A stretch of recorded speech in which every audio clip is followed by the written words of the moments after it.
राधे राधे भक्तों, आइए आज सुनते हैं गया जी में पिंडदान का महत्व और उसकी कथा। गया जी में पिंडदान का विशेष महत्व है। हर साल यहाँ लाखों की संख्या में लोग अपने पूर्वजों का पिंडदान करने आते हैं। मान्यता ये है कि यहाँ पिंडदान करने से मृत आत्मा को स्वर्ग की प्राप्ति होती है, साथ ही उसकी आत्मा को मोक्ष की प्राप्ति होती है। स्वयं भगवान विष्णु यहाँ पर जल के रूप में विराजमान है। गरुड़ पुराण में भी गया में पिंडदान का विशेष महत्व बताया गया है। गरुड़ पुराण के आधार कांड में गया के बारे में उल्लेख किया गया है। इसके अनुसार जब ब्रह्मा जी सृष्टि की रचना कर रहे थे, उस समय असुर कुल में गया नाम के एक असुर की रचना हुई। उसने किसी असुर स्त्री की कोख से जन्म नहीं लिया था, इसलिए उसमें असुरों वाली कोई प्रवृत्ति नहीं थी। ऐसे में उसने सोचा कि यदि वह कोई बड़ा काम नहीं करेगा तो उसे अपने कुल में सम्मान नहीं मिलेगा। ये सोचकर वह भगवान विष्णु की कठोर तपस्या करने में लीन हो गया।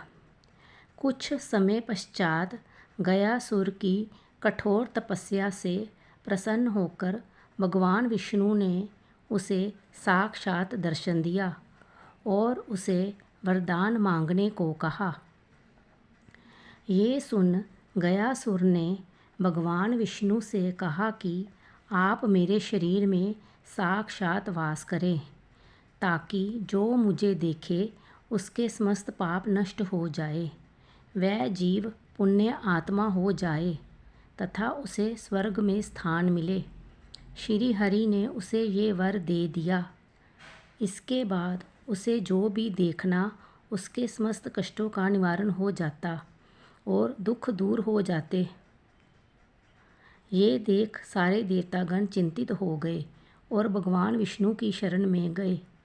भगवान विष्णु ने देवताओं को आश्वासन दिया कि उसका अंत जरूर होगा। ये सुन सभी देवता अपने अपने परम धाम वापस लौट आए।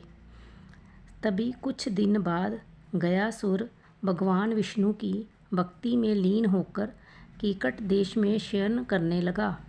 उसी समय वह भगवान विष्णु के गदा से मारा गया, परंतु मरने से पहले उसने भगवान विष्णु से एक वर मांगा कि मेरी इच्छा है कि आप सभी देवी देवताओं के साथ अप्रत्यक्ष रूप से इसी शिला पर विराजमान हो और ये स्थान मृत्यु के बाद किए जाने वाले धार्मिक अनुष्ठानों के लिए तीर्थ स्थल बन जाए।